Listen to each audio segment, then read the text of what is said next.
and you met as well with President Zelensky this week here in Washington. Can Ukraine count on that $20 billion that President Biden is asking Congress for? Well, Margaret, thank you for having me on. This is my second trip to Ukraine. I went in April. I had the chance to meet with commanders, U.S. military commanders, Ukrainian, Polish. The aid that we are giving them is critical. If this was to stop, they would lose and Putin would win.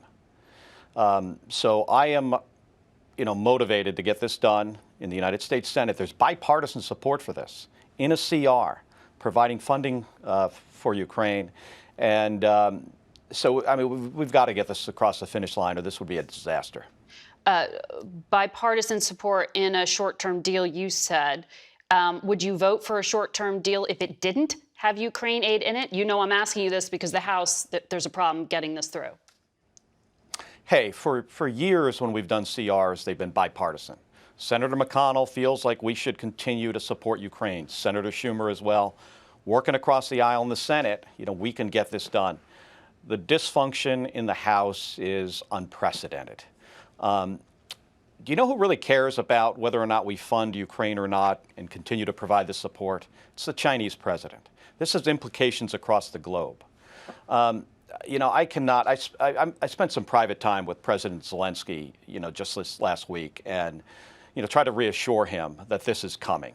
And if we fail at this moment, there's a chance that a year from now, 2 years from now, we wind up in a situation where we could be in direct conflict with the Russians. We do not want that. CBS has confirmed that President Biden, in his meeting with President Zelensky, said he would provide Ukraine with ATACMS. These are longer-range surface-to-surface missile systems that would allow them to hit behind Russian lines. The Ukrainians have been asking for months for these systems.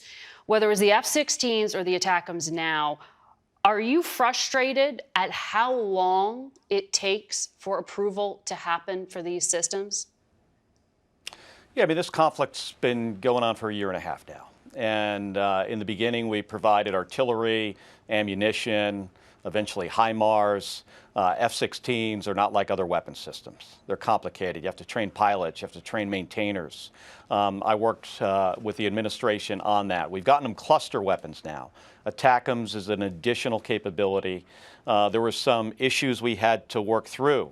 They've been, stressing the need for this over a period of time now, and we're at the point that we're going to provide them this capability, and I think it's going to be helpful.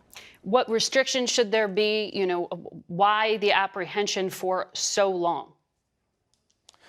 Well, an artillery shell goes about 18 miles. An ATACMS missile goes about 190 miles. So there was concern where and against what targets would they use them. We don't want this to escalate. But we're at the spot right now where they need an additional capability to maintain some more progress. The progress on this counteroffensive, it's been good. I talked to Ukrainian commanders. There are things that are starting to provide some, problems, but we're making progress there.